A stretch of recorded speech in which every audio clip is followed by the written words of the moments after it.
Hello friends, welcome back to this channel. So friends, in this video I'm gonna teach you how to set name password in poco phone. So friends, before I start this video, please don't forget to like the video, share the video and subscribe to the channel.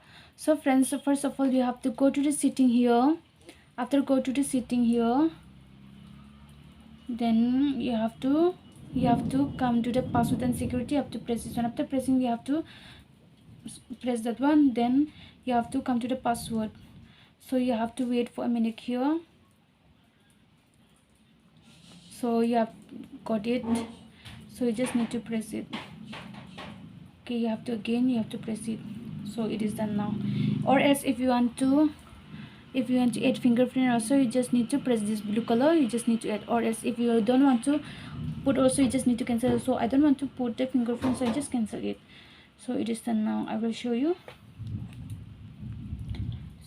See, it's already done now.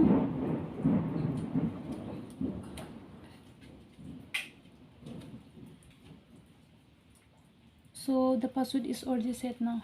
So friends, you can put the name password in this way. So friends, if you like this video, please don't forget to like the video, share the video and subscribe to the channel, and thanks for watching.